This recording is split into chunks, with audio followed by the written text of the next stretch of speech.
Coming up on Tech News Today, Yahoo launches a browser, Facebook launches an Instagram competitor, but aren't they going to buy Instagram soon? And Jay Leno steals a video from YouTube. All that and more coming up. Netcasts you love. From people you trust. This is TWiT. Bandwidth for Tech News Today is provided by Cachefly at CACHEFLY.com.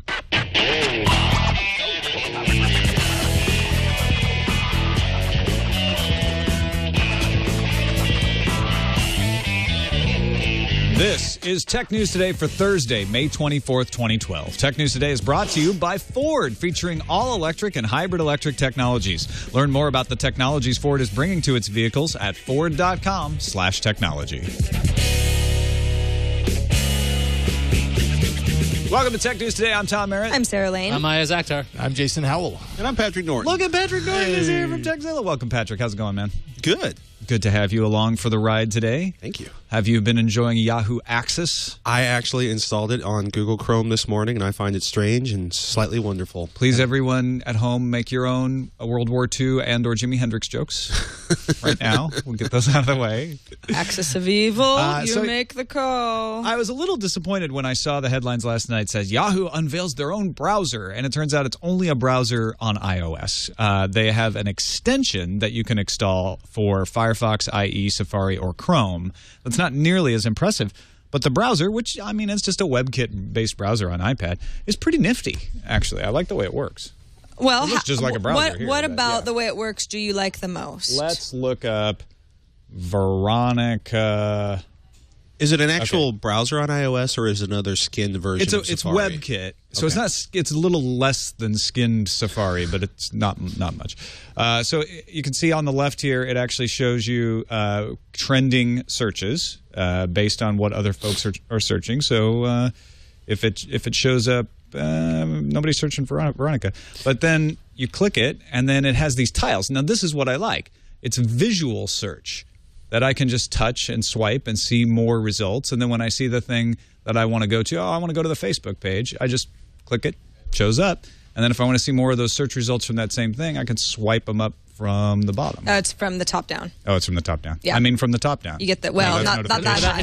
It's hard to do the other top. Yeah. On the bottom is where you have your tab management if you had a bunch of different pages open. So Leo and I did this exact same search. Well, we searched for Leo, but it was a person search, as someone who's very visible online, and it was the same thing where all of the title suggestions were about right. Leo's homepage, the TWiT TV site, variety of shows that he does. I think it works for certain searches. When you search for a random term, you get a bunch of website sort of thumbnail views that aren't necessarily visual at all and can be hard to decipher. That's so one of the I things did a search I think for torpedo just now. So now you see But at least I can tell, like, oh, that's the Wikipedia article. That's an Answers.com article. I still like that. But the third one, I bet you're reading the description to find out what it is. Dictionary.com. Yeah, because you've got the description right under the No, I right can see the logo. But yeah, I know what you mean. Sometimes it is going to be hard to tell from that. But then you have the description. I think this is better in many cases. But is it so good that since it can't be your default browser on iOS that you would use it over Safari?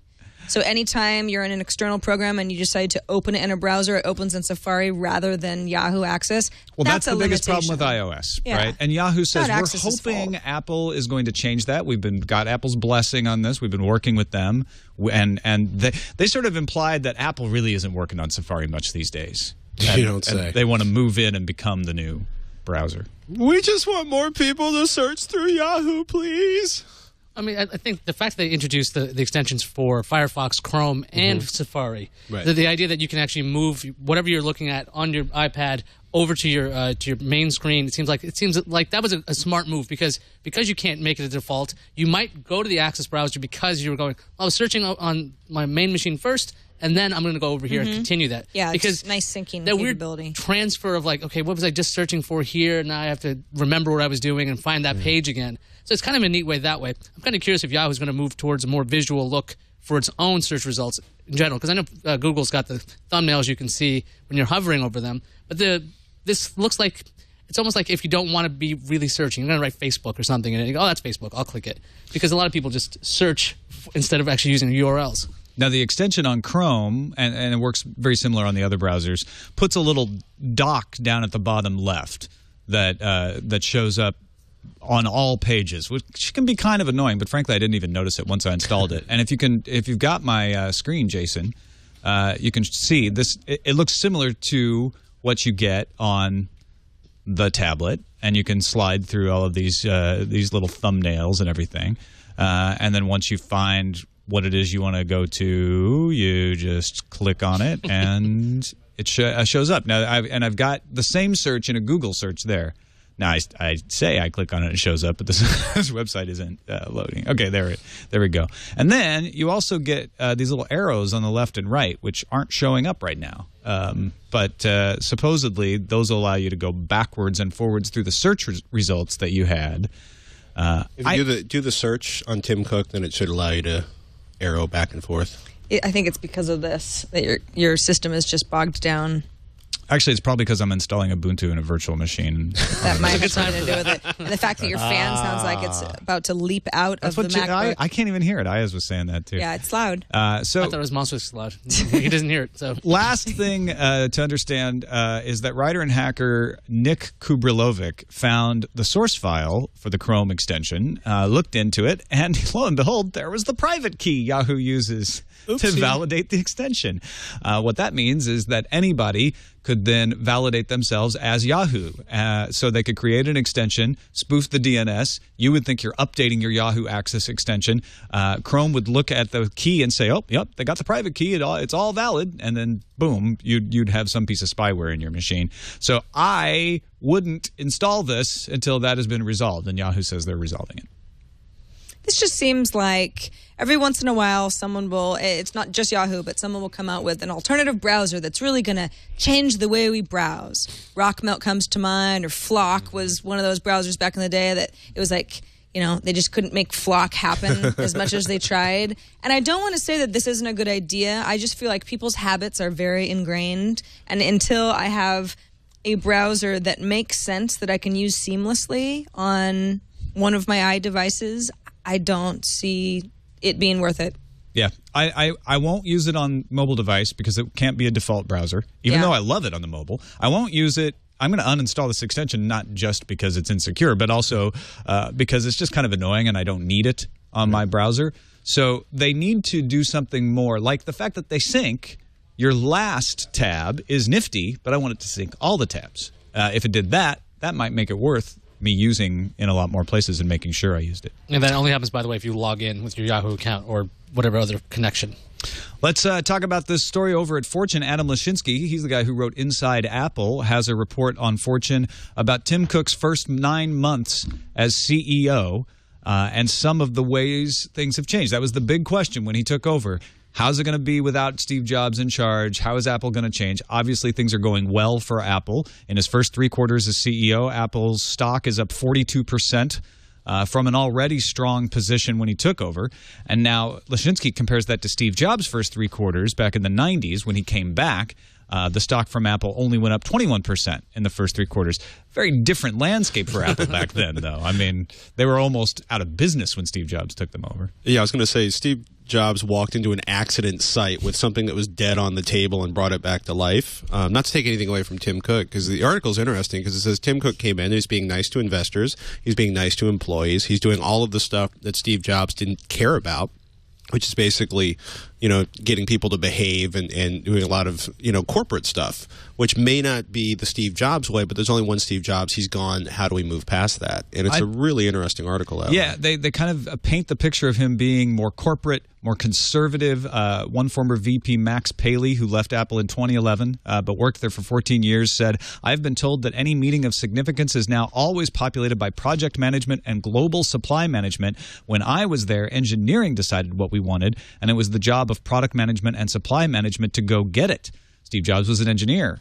That's the way it worked then." Does this mean the project managers and the business guys and the supply chain guys are in charge because Tim Cook's there? Well, it might just mean that everyone's in the loop a lot earlier on in any process, rather than Steve Jobs saying, "We've decided what we want, do it. I don't want your input." That's what I'm telling you to do. I mean, there's stories where they changed the case. I want to say, I can't remember if it was the iPad or the iPad 2. They changed the case design like 3 weeks before it was supposed to ship.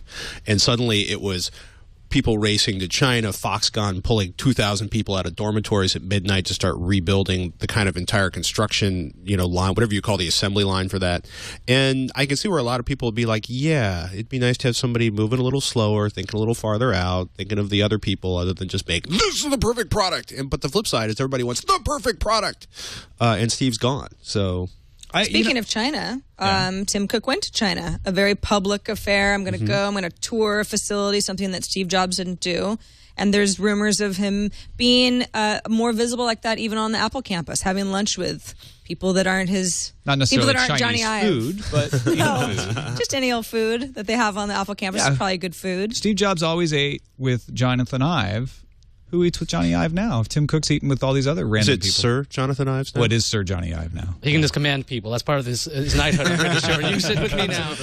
Or he could design a perfect person with him. But yeah, I mean... Sup with me. Cook was a supply chain guy, so I'm pretty sure I could imagine when the design would change and he'd be like, oh, great, now I got to make all this work. Maybe he has that going on. Also, people aren't afraid of Tim Cook as they were with Steve Jobs, where he'd end up... There's all those famous stories of people being fired in elevators, and you'd be terrified if you were in the same elevator as Steve Jobs because... You don't know how long you're going to be there. You don't know if he's going to yell at you. But Tim Cook, fire you. Or fire you. So the thing, Tim Cook being approachable or approaching other people, it just seems like, okay, let's be a little bit, let's relax a little bit. We know there's a big change going on. We have to figure out how are we going to be. And Tim Cook obviously had to be a level-headed guy to work with Steve Jobs as well as he did. Because nobody survives like that, like Tim Cook did. My thoughts in reading this Fortune article was we have gone from the mad but brilliant reign of the king to the good king, the friendly king. But that doesn't mean it's a bad reign necessarily. It's definitely a monarchy there, though. This is Tim Cook is running the show, and I think that's one of the things that comes through in Lashinsky's article as well. Yeah. On to some IDC numbers, and Apple running away from the pack, but not as fast as Android is as far as market share dominance. Yeah, this is IDC worldwide mobile phone tracker data that's comparing quarter one of last year to quarter one of this year, 2012. Android and iOS hold together 82% of the smartphone market. Android's at 59%, so a majority. iOS at 23%. Obviously, apples and oranges a little bit, where iOS has one product line and Android has quite a few, but Android, hey, look at you. Big losers since last quarter, well, the quarter one of 2011, this time last year. Symbian dropped from 26% to 6.8%. Ow. That's a big drop. BlackBerry OS dropped from 13.6% to 6.4%. Those were the two biggest losers, and not in a good way, not like a TV show. Linux market share fell a tiny bit to 2.3%. Windows, which IDC bundles as Phone 7 and others, can't even get above 3%. In fact, they went down a tiny bit. They're still share. In the twos. Now, shipping numbers for Linux and Windows went up, but they didn't go up enough. They still lost market share. So right. Linux, if you're wondering, is non-Android Linux. And so that number is usually just kind of bobbing along. It never gets a lot of traction, but it never falls very far either.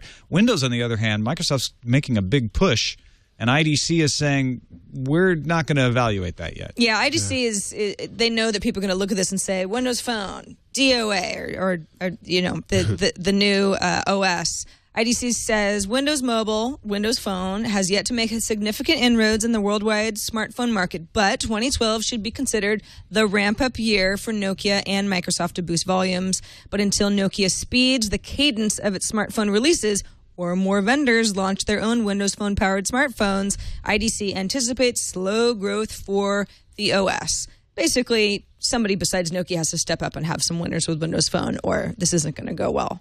I mean, the market share is minuscule. Yeah, I mean, the other part would be Windows Mobile, right? Like, that's the thing that makes people shudder. You don't even want to think about Windows Mobile anymore. But Windows Phone, I still think Microsoft's going to probably pull out, I think I said 15% last year. That was my prediction. They'll hit 15% this year. And once they release Windows 8, I keep saying this over and over again because this is where I fully expect everything to kind of come together. When they release Windows 8 and all this experience becomes very similar to my tablet's like my phone, like my computer. Oh, I kind of get this. that's one of the things that Apple got away with. They taught everybody how to use a smartphone. They're like, here's how this is supposed to look. These are the functions. This is limited for now. There's going to be a long tap. Android put in a long tap. Everybody did these kinds of small learning things. And now Microsoft has this very different looking UI that at first glance doesn't seem like the rest of them. So some people go, I don't want to learn that. But if they are learning it for their desktops, for the tablets, they might be willing to go to the phone. But that's a long ways away. It's funny, I actually stumbled across while I was looking at this an article on Forbes where it says Microsoft claims it's already passed Apple in China in terms of units sold, that where Windows Phone is already 7% of the smartphone market. Apple's iPhone is at 6% of the market. And it's one thing to think about with Nokia is because they're so, like, they could never get it to work in the United States. So I'm curious to see if they'll end up with a worldwide success for Windows Phone and how long it'll take before there are enough vendors online or enough of the carriers online, like Sarah mentioned, for Windows Phone to actually break in the United States. I don't think they'll win Europe either, though. Europeans are even less interested in Windows Phone than we are right now. But most of the world doesn't live in the United States or Europe. That's what I was about to say. If they could win China, then that's their stepping stone to conquer the rest of the world. And they absolutely have a shot at that. I'm not saying they will, right. But you know, Apple is having a hard time getting on the dominant carriers there, and if Windows can through Nokia, that's a big advantage. That's right, because I think that report is Windows Phone has 7%. I think it's Android still at almost 70%. So I think there's a long way to chip at. Yeah, there's a huge market opportunity. That's what that means. Let's take a quick break and thank our sponsor, Ford, featuring all-electric and hybrid electric technologies. Two new vehicles we're talking about a lot are, of course, the Ford Focus Electric. That's the 2012 Ford Focus Electric that you can go and pre-order right now at your Ford dealer. And the 2013 C-Max Energy plug-in hybrid coming next year is worth keeping an eye on as well. Both of them make use of all of the great Ford electrical technology, regenerative braking, sending energy to the battery pack for later use so you get the most efficient engine. Includes unique sync with My Ford Touch EV features to help you maximize your range. Lots of driver information systems. If you're into tech in the cabin, you want to go take a look at this. Unique execution of sync with My Ford Touch lets you optimize your electrified driving, find out your range, find out your fuel level, your battery power level, your average instant miles per gallon equivalency, all of that on your smartphone app as well. So you got to go take a look at this. The 2012 Ford Focus Electric is an all-electric vehicle without a gasoline engine. It's all electric. Fully charges in 3 to 4 hours, 100% electric, zero CO2 emissions, and has a lithium-ion battery in there with new technology that lets you top it off without reducing the lifespan of the battery. So if you're at 70% charge, you're not worried about, well, should I discharge it all the way? Don't even think about that. You just top it off now. The 2012 Ford Focus Electric is available for reservations right now, and the 2013 Ford C-Max Energy plug-in hybrid is coming fall 2013. Specifications are always subject to change with production vehicles, but you can keep up on the latest at Ford's website and learn more about the electric technologies Ford is bringing to vehicles at ford.com/technology. Now, Facebook is taking on Instagram. Sort of.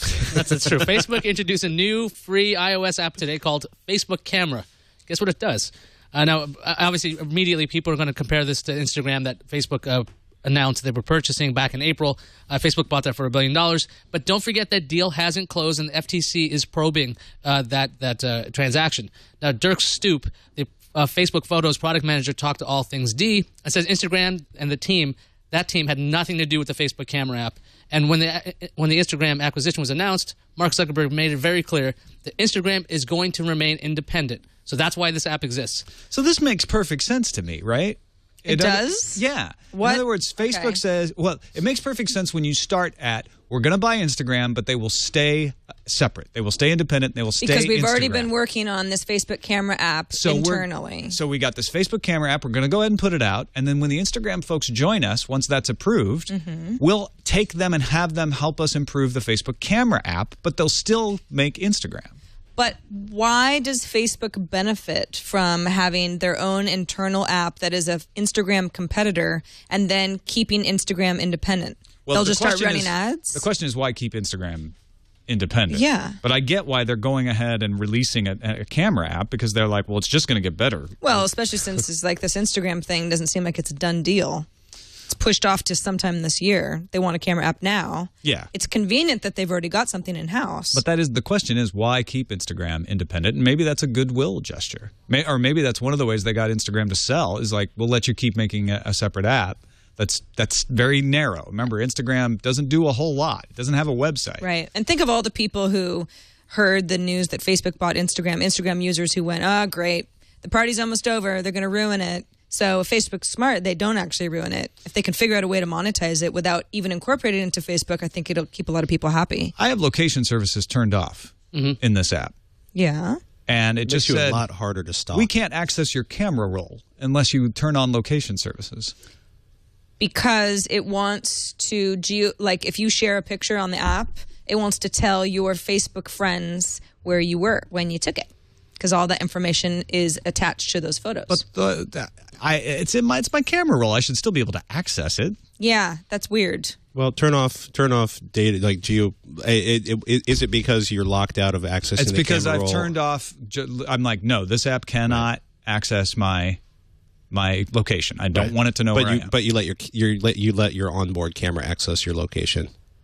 I'm saying it might be a security issue inside of iOS. Where camera needs location services enabled in order to access your camera roll. And as soon as you take a picture... That's stupid. No other app has this restriction. I think it's Facebook wanting to have information about where you are. I'm just trying to figure out why they would keep both at this point. The location services thing aside, I'm thinking... Is it possible that Facebook could do something like what car manufacturers do, soda companies do? We just have two brands. Now, you're on Instagram, and this is a very close thing. We're cool with that. Yeah. That's okay. Regular and extra strength. And we have Facebook because why do we have the separate app? Because we can. And the thing is, it does have some of the similar functionalities. It has the filters. So if you're an Instagram user, you go, oh, I could use this too. It's got similar things. They're not going to win people like right away from their own competition right there. And now the upload's failing. This thing's a piece of crap. But the other thing is they don't have iOS integration, right? Like Twitter's in there. You can go to the camera app right away and tweet that image out. You can't do that with Instagram. You can't do that with Facebook. But with this Facebook camera app, at least it's like one step closer to this. I quickly took a photo and I want to get to Facebook versus that horrible runaround you have to do now. If you take a photo on your iPhone, you have to go to the Facebook app, I think, to upload it. Or you can send it, I guess, via an email address. But it's not exactly an elegant solution. Facebook has experimented with this before. They have bought companies where Facebook Messenger is just really a rebranded Beluga, which was a company that they bought and spun it out as a separate app. If you don't want to be in the whole Facebook experience, you just want to message Tom or Iyaz because you know they're probably going to be online and you can use Facebook chat. That's what that is. So that works for them. I think probably what was going on is they wanted to launch an Instagram competitor. They probably got far enough along because, of course, these apps don't get built overnight. Maybe Mark Zuckerberg said to himself, this is kind of like Facebook Places killing Foursquare. It's not going to happen. I know it. I want to buy Instagram, but everyone has worked on this app that's not terrible. And now let's just put it out because Instagram isn't legally ours yet. That's my non-insidery that makes some sense. That makes some sense. I think they're willing to have two brands out there. I think that's true. Also in the mobile space, Google has now added in-app subscription billing to the Android App Store. Google Play Store, I guess we should call it these days. This is good for game developers, for magazine publishers. Anybody who wants to have a recurring subscription that will auto-renew monthly or annually, and developers set the price at your normal 30-70 split. Google takes 30%, the developer keeps 70%. But the nifty thing is that they don't have the same restriction Apple has that says, well, if you offer an in-app subscription, you can't offer any kind of other subscription anywhere else in the app. And also, Google is actually giving you an API that handles validation and cancellation of subscriptions that you can extend to your website. So quite the opposite. Instead of keeping you in the app like Apple tries to do, Google's saying, hey, you want to take the subscribers you got through your app in the Google Play Store and validate them on your website for other offerings? Have at it. We'll let you use our servers. That might be because the newsstand in iOS is just such a piece of stuff. Yes, it is. It stinky brown stuff. Yes, it is the single most frustrating experience I've had on any Apple application in the last few years. I just remember No. I've got something worse. It's not a competition. Messages. Messages is worse. Yeah, that was pretty much gone before I got a chance to get going with it. But you're right. I agree. We are straying from the point, which is in-app subscriptions for Google. Now they're pretty much up to par with the iOS App Store, and I would venture with to less say. suck.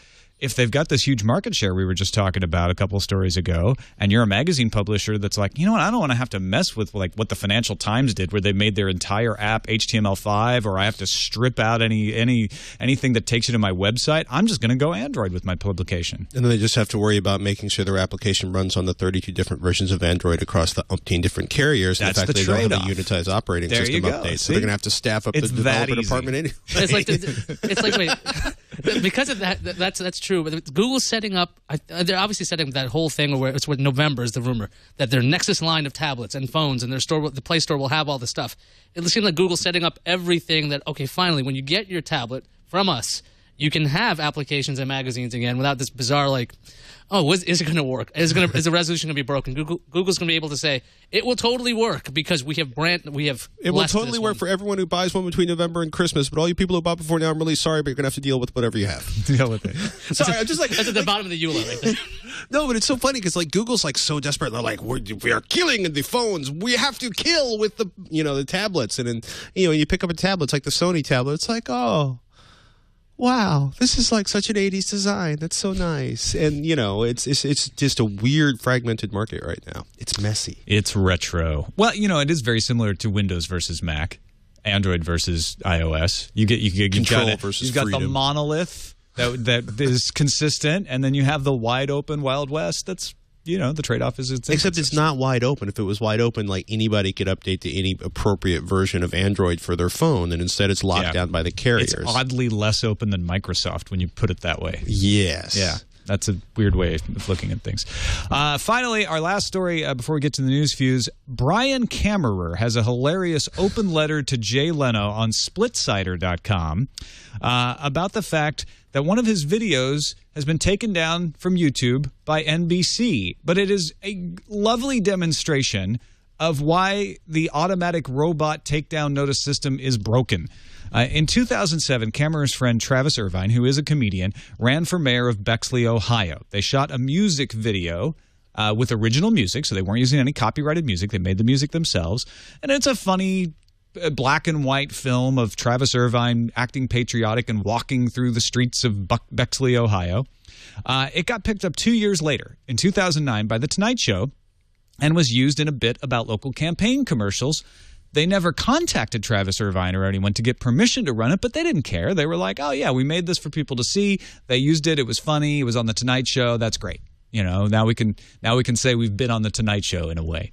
That's awesome. However, recently, Kammerer, who directed the video, found that it had been removed from YouTube and blocked at the request of NBC Universal. Kammerer, if you read all the way through his post, clearly understands how the robot works and knows that this is the way the automatic robot works. In other words, The Tonight Show has uploaded the signature for the episode that they used his commercial in, and that robot is now looking at that signature and saying, oh, well, this video and that video match, so we're going to take down that video. All he has to do is file a counter notice, right, and wait 24 hours, and it should get restored, and hopefully NBC Universal isn't stupid enough to go in and re-put the block on it. But Kammerer isn't settling for that. He's blaming Jay Leno directly. He says, I know all about this robot stuff, but this is your show, and you did it, and you took my thing, and you're responsible. You're calling me a thief. He's trying to bust through all of these excuses on YouTube and say, you know what? People need to take responsibility for what they're doing with content. What do you guys think? You look stunned. I was reading this before, and it's like, Jay, please apologize for using our video without asking and then getting our video blocked and publicly calling me and my Travis friends thieves. I'm sure you would like to talk this through with us on your television show, but I'd rather meet somewhere some more objective. My first choice would be to discuss this with you on the people's courts. I'd hope arbitration would not be necessary, but I fear we are opening that door. I mean, he's looking for a meme. He's looking to be famous. He's looking to basically call out Jay Leno. But, given Jay Leno's... How do you describe it? Negative Q? Yeah, at this point, right? It's obvious that Leno doesn't really care about anybody other than Leno. So why would Leno acknowledge that him or NBC screwed an innocent person over? Well, that's the neat thing about the way that social news spreads these days. This guy gets enough attention, then they'll be forced to respond, like even if they really, really don't care and don't want to. Well, even if Leno doesn't respond, I mean, it should draw some attention to the fact that this kind of silly behavior happens. I know this happened to me with I used a Final Cut loop in something I was using, and it got taken down because somebody else had taken that loop, and actually they sell a song based on it. It was like, I'm like, okay, well, that's fine. You can do that, and I can do that. They have a copyright, and I have a copyright because we have a license to this. It's just so silly sometimes where you have to go through this process, and if this can get enough attention to people to go, hey, look, YouTube, this robots thing, this is kind of stupid sometimes. Maybe we can work on this a little differently. And if you're going to bring up Jay Leno, not exactly very for the internet crowd. Most of those guys are like social media people, usually on Conan O'Brien's side. Right. And they will be able to go, they'll see Leno's name up there, and they're going to click. That's what I did this morning. I was like, what's going on with Leno? I'm like, oh, I'm clicking this. And I'm reading. What weaselly thing did Leno do this time? Yeah, I was like, what? Like, he screwed over somebody. There's a shock. So I clicked this. Do you think this guy undermines his own cause by making such a joking attack on Jay Leno personally, and it makes people think, you're just a weasel looking for attention? Yeah, it probably wasn't Jay at all. He doesn't even know how this all works. Right, and he acknowledges that in this split-sider column, but I think a lot of people may be turned off by that aspect. When I think Kammerer has an excellent point, which is, he does. we can all point at everybody else and go, well, it's the DMCA's fault. I'm YouTube. I'm saying it's the DMCA's fault. They make us do that. And Viacom's the one that sued us. And Tonight Show can say, hey, we just upload the signatures. We can't be responsible for policing everything and making sure everything's there. Even though more than ISPs can be responsible for policing everything. Wait, is this the same people who can't be responsible but paid a whole bunch of lobbyists a whole bunch of money to get legislation put in place so that they could be responsible but not have to actually pay attention? Well, and I think the other key point here is the reason this video is in The Tonight Show is that The Tonight Show felt like they could get away with playing it as fair use. If anything, this guy, Kammerer, and Travis Irvine should be sending a takedown notice to The Tonight Show for using their copyrighted material in that episode of The Tonight Show. Everywhere it's posted. Lawyers. Yeah, that would be really cool. That would have been much more fun for me. It's like I've engaged a lawyer to basically sue Leno for taking down my video. Yeah, that would have been even more obnoxious. Anyway, I thought it was it's certainly, this guy is not the first person to go through this. It's we've at Tech News Today we've suffered a spurious takedown notice. Was it from NBC Universal? It was Universal Music, I think. That was Universal. I knew there was a Universal in it. And so, this happens a lot, but it just goes to show how broken this system is. Let's move on to the news fuse. Less broken. In fact, there's good news, everyone. Hey. The SpaceX Dragon cargo ship flew by the International Space Station today, where it passed a series of tests to make sure crucial systems like navigation and flight control worked properly. And if everything goes well, the Dragon will fly within 30 feet of the International Space Station on Friday for final tests. Woohoo! A German court has ruled that Motorola Mobility infringes a Microsoft patent that covers the sending and receiving of long SMS messages. Yep, Microsoft owns that patent, apparently. Motorola must get a license for the patent, stop using the patented feature, or stop selling the products that use the feature in Germany. Motorola recently won an injunction in Germany against the Xbox 360 and Windows PCs, as well as an ITC recommendation against Xbox 360s in the U.S. So it's time for us to get our rulers out and measure the stack of patents. Who's got the because I stack? think they're pretty high. I think it's going to have a nice cross-licensing agreement. We'll see that soon. Oh, yeah, Facebook, you got your new fancy app. Well, Google's going to show you up with a new app. Well, not really. It's an updated version of Google Plus, though, and it's for Android. The update brings a very visual look to Google Plus and makes it look a lot more like the iOS app that got updated. Want more? Well, they even made it easier to have Hangouts, so knock yourself out. Do you want to take this French name on, Sarah? It's the Commission Nationale de l'Informatique et de Liberté. Yeah, I'm not really much better than you are. But that was a good joint effort. They're questioning Google over its privacy policy changes to see if it harms consumers. Google's previous attempts to answer the commission were found to be, quote, incomplete or approximate.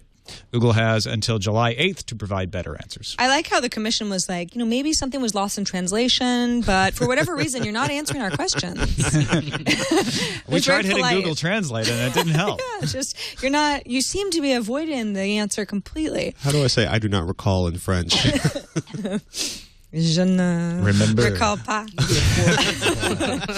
Blizzard announced that the Diablo 3 real money auction house is delayed. It was originally planned for May 22nd. Then it was delayed to the 29th. Now, Blizzard hasn't given a new time frame for when the real money auction house will launch. However, an update to the game fixes some bugs related to the Monk class to make it less powerful. They're only bugs if you're not playing Monk.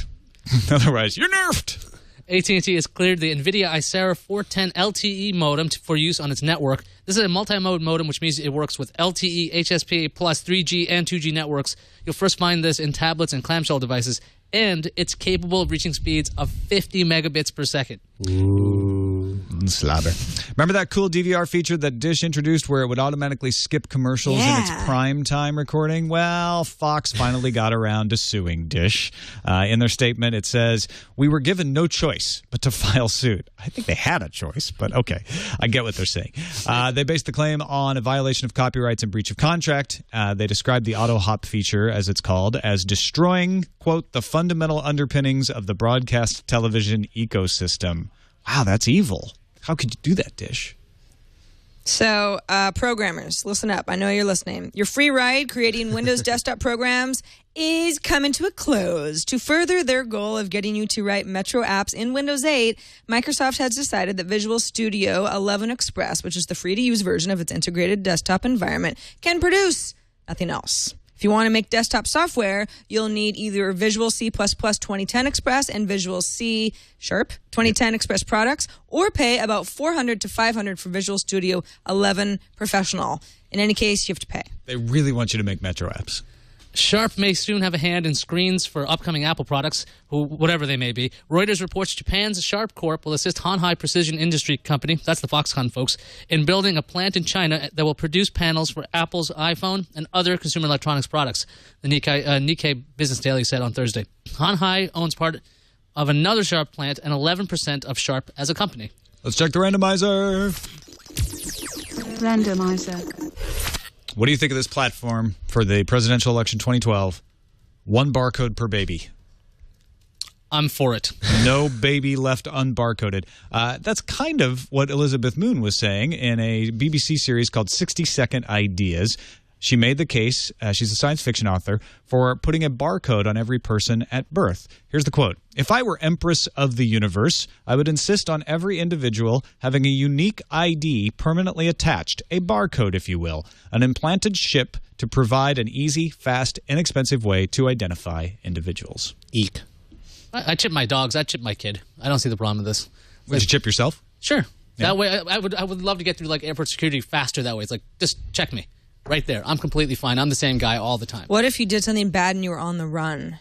You wouldn't want everyone to find you. Well, then this will What be... if you were accused of doing something bad that you didn't do? That could happen anyway. With the and you were fleeing the country anyway.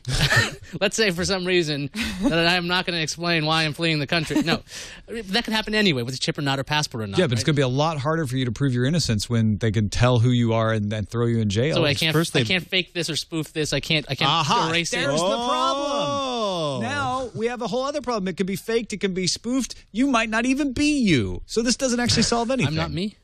You might have someone else's eyes in your face. This could be a real problem. They made a movie out of that. Yeah. Minority Report. And you could easily like dig the chip out of Patrick's neck. Well, probably not easily, but I'd like to think I would either be dead or fighting. I think he'd be fighting you off. But I mean, you could easily take a chip out of someone and then put it in yourself, and now you're them. I guess you can go to this horrific kind of idea. I guess for me, I'm thinking, okay, if my kid leaves the house and somebody finds him, I'd like to be somebody. He can't communicate. It'd be nice to go, okay, let's scan him. The problem is none of these chips at this point with the technology we have are detectable in a way that's useful. It's like one of my favorites. Somebody came up to me and they're like, "We have cellular tracking for your child, and your child can never get lost." I'm like, I can walk into a mall and have this fail because the GPS stops. I'm like, but as long as your child stays outside in range of cell phones, it'll work. I'm like, your child plays in the street. Yeah, it'll be fine. And you can't take it off your child. I'm like, really? Do you have children? I mean, have you seen what they will do to take things off of their body? Narrowed it down to he's either in a tunnel or he's in a parking garage. Also, a barcode on your toddler makes sense, but that toddler will grow up, and then it's an issue. So it needs to when they expire. rob a bank. Well, that's why the chip, I think, is a much better idea than the tattoo. You're right. That's a good point. Dad, you're not scanning. Yeah, he's 17. At some level, it's creepy, the idea that, if the government could basically just start tracking you everywhere you go. We'd like to know where you've been, Thomas. Yeah. I don't even know where. If you don't have anything to hide, what's the problem? Everybody's checking I love in. that. And that's exactly how fascism got up to speed so quickly. Everybody's checking in on Foursquare anyway. They're telling everyone. Not me, baby. Yeah, except for Patrick. Nobody knows where you are right now. Well, that's a different problem. I do know how we can find out what will happen in the future. I am a fortune teller, so let me tell you. Actually, I have no idea how this one's going to shake out. Europe's highest court, second highest court, is going to rule on a 1.1 billion Microsoft fine on June 27th. At issue is whether EU regulators were justified in fining Microsoft 899 million euros, which comes out to about 1.1 billion US dollars, 4 years ago for failing to comply with an antitrust ruling that was supposed to make the playing field more even for its rivals. Microsoft lawyers have been arguing. They argued most recently last year in court that the fine was excessive and undeserved. So this is a long time coming. Cubify 3D is going to start shipping tomorrow. You're going to be able to print objects up to 5.5 inches by 5.5 inches. Yeah, so a cubic 5.5 inch thing. So like building blocks for your kid. I can put barcodes on. Yeah, made of gold. I'm okay with barcoding blocks. Okay. Yeah, Where's this block been? The block activist would there is a angry. need rights for blocks. The first waterproof Sony Handycam is coming to Japan tomorrow, May 25th. How waterproof is it? We'll find out soon enough. And finally, Geek Pride Day is tomorrow, everybody. Yay! Yeah, it's finally the day of the year where being a geek is cool. Just kidding. Celebrate. Being a geek is always cool. You could celebrate by buying a copy of WYSIWYG by Ed Piskor, now in hardback. Looks like an old Mac, but it's really a book. It's a compilation of all of his WYSIWYG comics, which are based on the lives of Kevin Poulsen and Mitnick and Wozniak and Captain Crunch. It's good stuff. Anyway, Geek Pride Day tomorrow. Let's see what's incoming. Incoming message. Why, it's a message from Jose in Jacksonville about Google and Motorola. What's your theory, Jose? Let's hear it. Hey, guys. Jose from Jacksonville here. Love the show. Hey, one thing that nobody has thought of, I think, is that the reason for Google to keep Motorola is that they have a manufacturing arm, and Google's trying to make the Google dongle. The actual Google application, but nevertheless, the deals are in place with manufacturing companies. That would be a real easy, okay, we're no longer going to be making mobile phones, but hey, look, we built all these glasses that everybody wants to buy. Love the show. I don't think they get Motorola to stop making mobile phones, but it is an intriguing idea to say, oh, we've got Motorola to make our Google glasses now. Nobody's going to get upset about that. The idea would be to stop making mobile phones so they wouldn't be competing with their hardware partners. That'd be the but gimmick. that's not that sounds a little happen. crazy. It sounds like they probably would sell that business off. I don't think it's an either-or situation, but I like what Jose's saying about getting Motorola to make the Google glasses for you. And the tablets. Well, they're already making tablets. They're going to make all kinds of tablets. But tablets that a bunch of people buy this time. Well, yeah. I'm sorry, was that harsh? But that doesn't. I'm trying to think. Is there any reason Motorola wouldn't be the best choice to make Google glasses? I mean, they don't make glasses, so you might want somebody who's like, I don't know, a sunglass manufacturer or something. So Google's going to buy Oakley? Oakley is going to. They got to know. It's going to be really easy for But the Motorola could design parts of it. Anyway, the point, I think the point Jose's making that is good is Motorola is a hardware manufacturer, and Google didn't have that before, and they've got this hardware, Google glasses, that maybe the two can meet up somehow. Yeah, it's a Google product. It's not like there are all other manufacturers that Google's supposed to play nice with. Like, we don't want to have our own proprietary glasses because you guys are going to get upset. I mean, this is a Google thing. Yeah. Even though other companies, at least what we've heard, are also working on this technology. Like Oakley, I think, actually is working. Yeah. I think they're involved in something like that. Oakley does a lot of strange things. Yeah, the MP3, the thumper. The thumps. Yeah. Oakley thumps. All right, that's it for this show. Thanks, everybody, for watching or listening, and thanks for submitting stories in our subreddit, technewstoday.reddit.com. Almost 7,000 people in there. That's how we found out about that Jay Leno story. Get in there, submit your story, vote it up or down. It's one of the ways we decide what goes in the lineup each and every day. Patrick Norton, thank you, sir, for joining us. Always good to have you. Thanks for having me. It was fun. What's up Techzilla land these days? Techzilla land. Oh, my goodness. We did a show yesterday.